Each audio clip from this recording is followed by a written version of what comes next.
On April 25th, 2026, the Azawad Liberation Front, known by its French initials as the FLA, captured the strategic city of Kidal in the West African state of Mali. The Russian troops in the city, there to support Mali's military dictatorship, were pushed out, and, at least at the time I'm recording this, there seems to be a realistic chance that the government of Mali in Bamako will be overthrown. It's also possible that an unrecognized state called Azawad, which had a brief tenuous existence about a decade ago, might be about to re-emerge. But that previous incarnation of Azawad was not led by the FLA, which was founded less than 2 years ago. So, what is the FLA? Who are its leaders? And what are its political goals? Does it plan to rule Mali in conjunction with the Islamist insurgent groups that are currently attacking other parts of the country? Or is it solely focused on independence for Azawad? And who are the people of northern Mali? And why would they want their own country? Stay tuned, I'll explain. Hi everyone, I'm Fredo Rockwell, and in this video I'm going to try and do something a little bit different and cover the emergence of a new de facto state while it is in the process of possibly emerging. As is normal for my videos, I'm going to focus on the background issues and the politics of the FLA and Azawad rather than try and cover the military events as they happen. Okay, I mentioned in the opening that the FLA recently captured the strategically important city of Kidal in northern Mali, and for the moment at least, the FLA and its allies seem to have momentum on their side, as Mali's military government and the Russian mercenaries propping it up struggle to respond. But this conflict, which is in part at least a conflict between the peoples of northern and southern Mali, is not new. Nor is this the first attempt to try and create a country in northern Mali called Azawad. Let's take a moment and explore the historical background. Mali has a population of roughly 20 million people, but the vast majority live in the south, which includes large urban centers like the capital city of Bamako. Northern Mali, which is classified as a hot, arid desert environment, is very sparsely populated, and much of the population is made up of nomadic peoples, most notably from the Tuareg ethnic group. But there are also nomadic Berbers in the region, known as Azawad Arabs. And just a side note here, the Azawad Arabs are named for a desert region known as the Azawad Basin, and this is believed to be the origin of the name for the proposed state of Azawad, with a D. What this means is that the sparsely populated but relatively large territory of northern Mali, with its own distinct climate, economy, languages, and cultures, tends to be dominated by the much more numerous people in the distant south, with their own very different climate, economy, languages, and culture. Add to this a highly centralized state, a form of government inherited from France, Mali's colonizers, and you have a recipe for near constant regional tension. France first arrived in what is now northern Mali in the 1880s, but its troops were unable to fully subdue the Tuareg people living there until the early 1920s. Mali achieved independence in 1960, and almost immediately the Tuareg began rising up against the new government in Bamako, which, from a Tuareg perspective, was just as much a foreign colonizing force as the French had been. A rebellion broke out in 1962, and a larger, much more serious one erupted in 1990, which lasted for 6 years and ended with formal peace negotiations and a settlement. But violence broke out again in 2007, and then, in 2012, yet another Tuareg rebellion erupted, but this one turned into a full-scale civil war. And if we're honest, the war that broke out in 2012 has really never ended. What's been happening recently in Mali is really the latest chapter in a 14-year-long conflict. For that reason, I'm going to explain what happens from here on with a bit more detail, but just be aware that this is a really complicated conflict. By the 2010s, there were two major umbrella groups of insurgents in northern Mali: Tuareg and Azawad Arab separatists who wanted to carve out their own independent country, and transnational Islamist terrorist groups who wanted to implement Sharia law in northern Mali and then keep going and expand their territory as far as possible. These two groups both wanted to overthrow the government of Mali, but for different reasons, and with different plans for what would happen next. The main Tuareg group at the start of the war was the Movement for the National Liberation of Azawad, the MNLA, formed by Tuareg soldiers who had previously worked for Libyan dictator Muammar Gaddafi.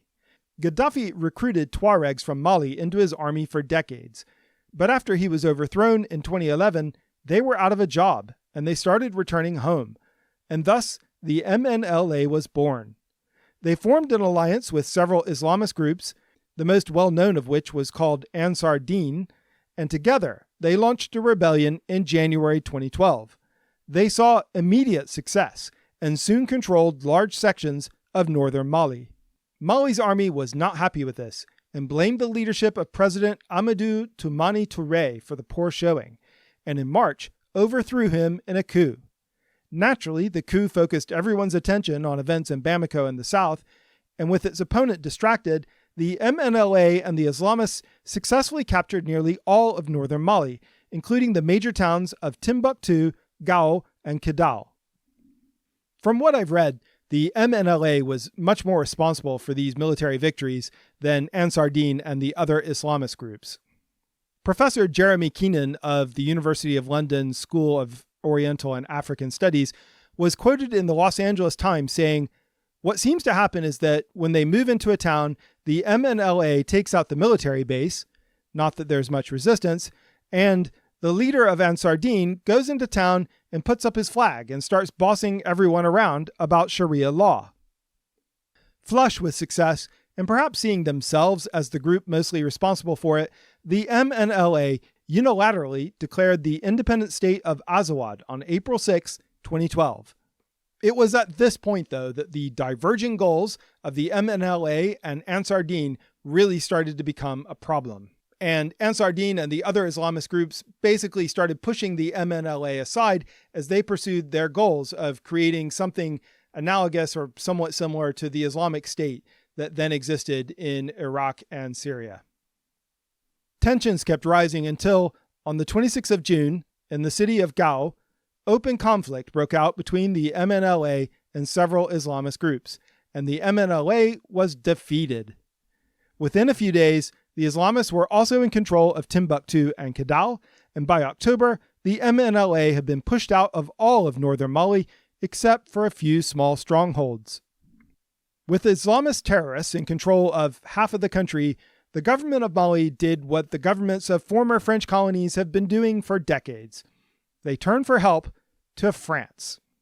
4,000 French troops, backed by an additional 3,000 troops from an international coalition, were deployed to Mali as part of Operation Serval, which commenced in January 2013. Over the next 18 months, the French forces successfully retook much, but not all, of northern Mali. One key exception was the city of Kidal.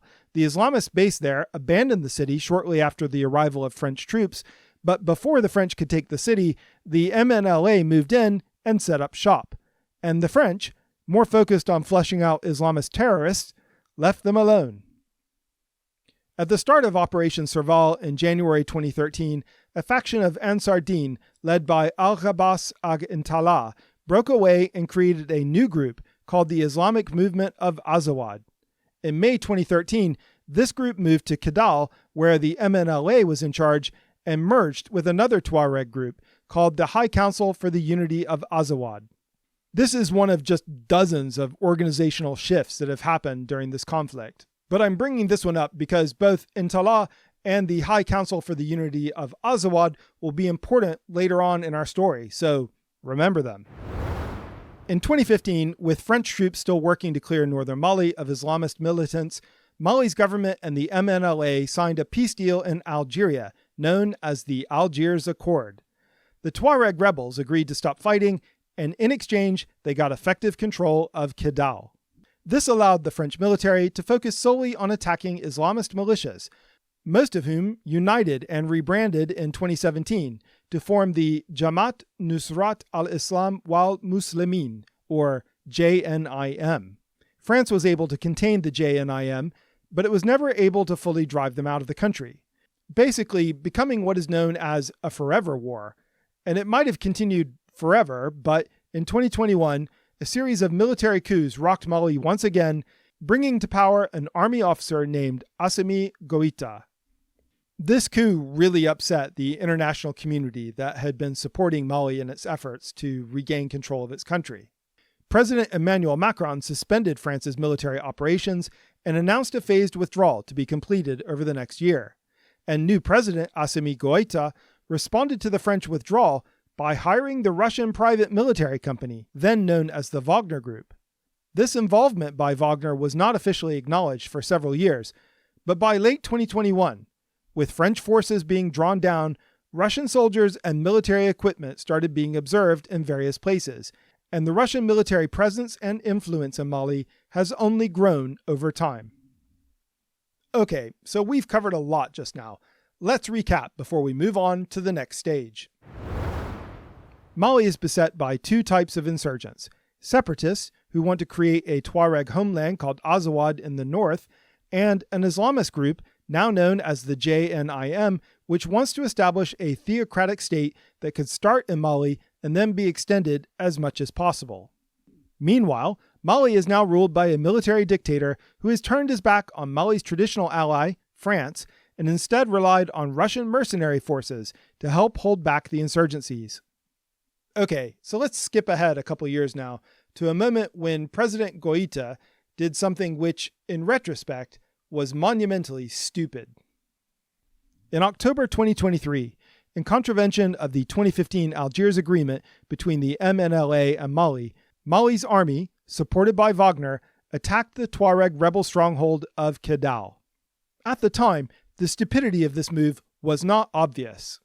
The attack was successful, and the MNLA, the High Council for the Unity of Azawad, and other Azawad independence groups were forced out into the desert. Wagner troops raised their flag over the city, the first public acknowledgement that Russian mercenaries were taking part in the conflict, and for the first time in over a decade, the government was in control of every major city in Mali. Happy days, right?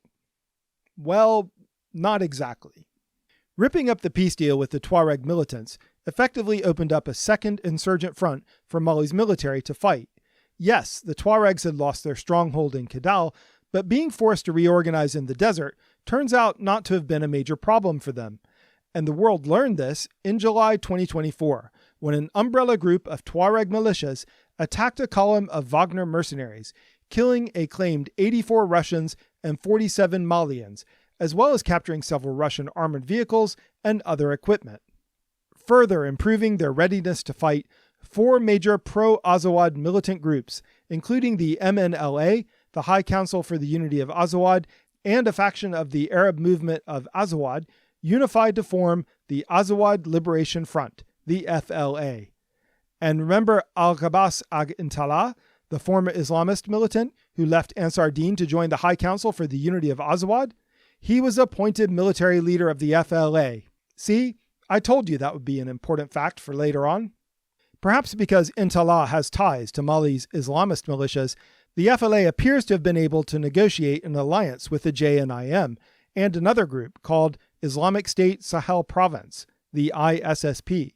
And whether Mali's government could have predicted it or not, this combination of forces, which may not agree on long-term goals, but were all united in wanting to see Mali's government overthrown, were about to launch a stunning, three-pronged surprise attack. On April 25th, the JNIM launched a fierce attack on Bamako and the south, initiated by a suicide car bomb that took out Mali's defense minister.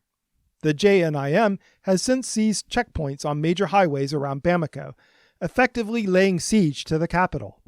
Simultaneously, the FLA attacked Kidal, forcing a retreat of the Malian and Russian forces based there and in the surrounding area, and once again, the FLA are in control of the city. Meanwhile, in the Far East, the ISSP, at least temporarily, took control of Manaka. It's a very complicated and fast-moving situation, and because of the delays between me filming, editing, and publishing this video, it's unlikely that any more up-to-date information I give you will be accurate by the time this is published. So instead of talking about the specifics of the military action, I'd like to talk about the differences in structure between the attacks of 2012 and the ones that happened in April. The most important difference, in my opinion, is that unlike 2012, where most of the fighting was concentrated in the north of Mali, the three insurgent groups have mounted a coordinated campaign across the entire country. This opens up some fascinating possible outcomes I'll discuss in a moment. Secondly, unlike 2012, when it was my impression that the MNLA led the attacks and were supported by Ansar Dine and other Islamist groups, this attack appears to be led by the Islamists in the JNIM, who not only launched the critical attack on Bamako, but are also reported to have provided support to the attacks in other parts of the country. And lastly, unlike 2012, if Mali's government finds itself overwhelmed, it can't realistically turn to France for support. Yes, it is getting training and some support from Russian mercenaries, now reorganized and renamed the Africa Corps following the June 2023 Wagner rebellion, but so far Russia's support hasn't been very effective. So as long as the alliance between the JNIM and the FLA holds, the situation for the government of Mali is really serious. It may not hold. This alliance may break, just like the one between the MNLA and Ansar Dine did in 2012. But what if it doesn't? What if the JNIM takes Bamako and is then happy to consolidate power in the much more populous south, leaving the FLA to rule a newly declared Azawad in relative peace? It's not a crazy scenario, and if this happens, and if a new de facto independent Azawad emerges, well, I think it might last for a relatively long time. Here's why I think that. The newly renamed Africa Corps has been effective at helping Mali's army combat pockets of rebellion, but Russia, especially with its war in Ukraine going badly at the moment, almost certainly lacks the manpower and money to help Mali fight the much larger war it is now facing. France is unlikely to support Goïta's dictatorship, but even if France could be convinced to support Mali's government, and I think this is very unlikely for the foreseeable future, but bear with me, even if France did enter the fight, their first priority would be to oust the JNIM from the capital and the rest of the densely populated south, not ending the FLA's control over what is in effect a remote desert region. Lastly, Mali's military government does have allies in power in Niger and Burkina Faso, and there are reports of Niger's air force bombing insurgent positions, but the region that the FLA controls is bordered by Algeria. And since 2012, Algeria has positioned itself as a neutral arbiter between the government of Mali and the insurgents. That's why the 2015 deal was negotiated in Algiers. So it seems unlikely that the Algerian military will be intervening on behalf of either side in this conflict.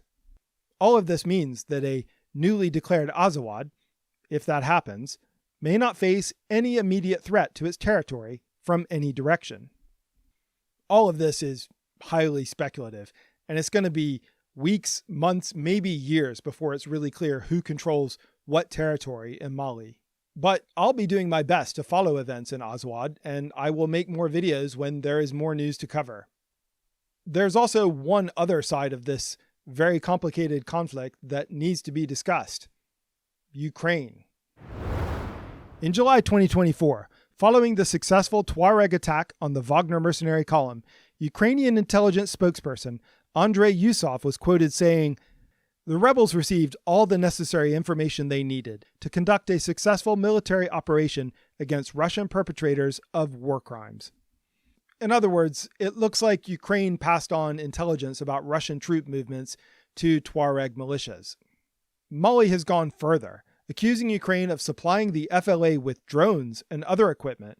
Ukraine has denied this, but even if it's only intelligence that's being shared, it's a fascinating example of how Russia's inability to defeat Ukraine is once again restraining Russia's ability to project power around the globe. Okay, that's it for now, but I'll be updating this story hopefully in future videos and also in my new free monthly newsletter, which you can sign up for using a link in the description. And I'll see you guys in the next video.